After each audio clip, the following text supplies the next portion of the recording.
Good afternoon, students. I hope you all are fine.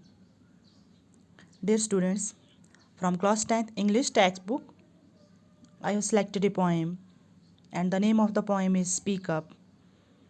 Dear students, as you know, in this poem, the writer wants his countrymen to speak against the oppressions and cruelties against them by the Britishers. In this poem, the poet calls upon that they have lips that are their own, they have soul that is still their own, and an upright body that is also their own. So they should use their lips, their soul, and their body to speak up. The poet says that the climate of change is already here. The time is there to take full advantage of it and speak up. Only then they can break the chain of slavery.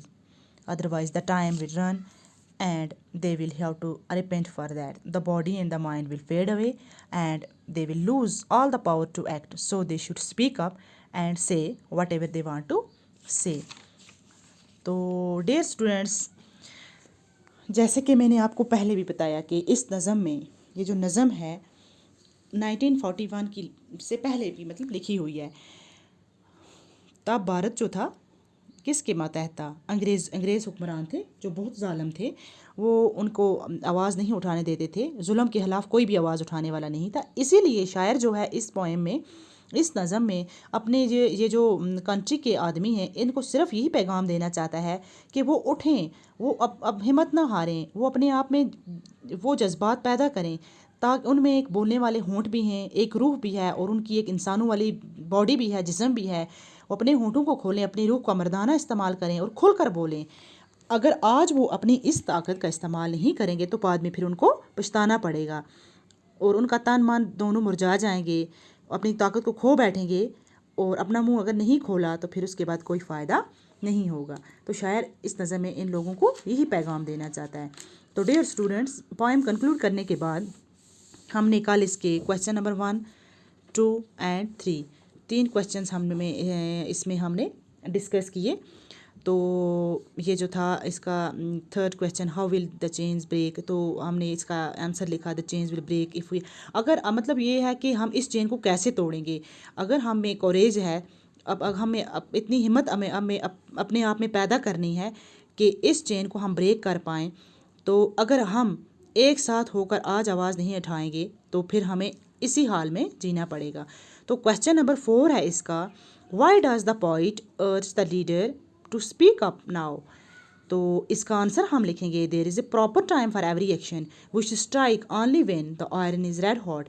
The poet urge the reader to speak up now because he feels that is the proper time to do something. The winds of change have already begun to blow. The struggle for freedom is already in full heat. So the poet wants the common people also to lend their voice to it.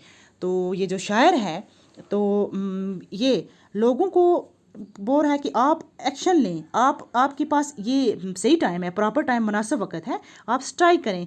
तो इस वक्त जो लोहा है ये ज़्यादा गर्म है, बोलने का काफ़ी फ़ायदा है और वो लोगों को ये महसूस कराना चाहता है कि अगर आज आप नहीं बोलेंगे तो ये इसके बाद ये जो चेंज है ये कभी आप नहीं ला सकें, इसलिए आपको स्ट्रगल करना है फॉर फ्रीडम। तो शायर इसीलिए कहता है कि जो कॉमन लोग हैं वो भी इसकी अपने इसके खिलाफ आवाज़ उठाएं, वो भी अपनी आवाज़ का इस्तेमाल करें। तो क्वेश्चन नंबर 5 है इसका, do you think speak up is an effort for of the poet to give voice to the voiceless. तो ये हमें पूछता है कि जो स्पीक अप एक ये पोएम है रिटन बाई फैज़ अहमद फैज़, तो क्या इट इज़ एन एफर्ट, क्या ये कोशिश है ऑफ द पोइट, किसकी, शायर की कोशिश है कि वो जो वॉइसलेस मतलब जो बोलने वाले नहीं हैं, जो आवाज़ नहीं उठा रहे हैं, इसी ब्रिटिश के जुल्म के खिलाफ आवाज़ नहीं उठा रहे हैं, क्या ये उन लोगों के लिए भी एक एफर्ट है, कोशिश है कि जो वॉइसलेस मतलब कुछ नहीं बोल रहे हैं उनके लिए भी एक कोशिश है कि वो भी आवाज़ उठा पाएँ। तो इसका आंसर हम लिखें सटनली, यकीन the poet wants to give the people a piece of advice. तो शायर जो है एक लोगों को नसीहत करना चाहता है, he finds that the common man is too oppress to speak up. तो ये जो आम आदमी है इसको इतना दबा दिया गया है कि ये बोलने की हिम्मत ही नहीं रखता है, ही इज़ डम विद फेयर। वो जो ये जो कॉमन लोग हैं, कॉमन पीपल जो है ये डर से बिल्कुल खौफ से बहरा हो चुका है। The poet wants the people to hear the voice of their soul and speak up. تو کہتا ہے شاعر کہ اپنے روح کی وہ سنیں اور بولیں. They should realise the God has given them lips to speak. اور ان کو احساس ہونا چاہیے, ان کو یہ ریئلائزیشن ہونی چاہیے کہ ان کے پاس خدا نے ہونٹ دیے ہوئے.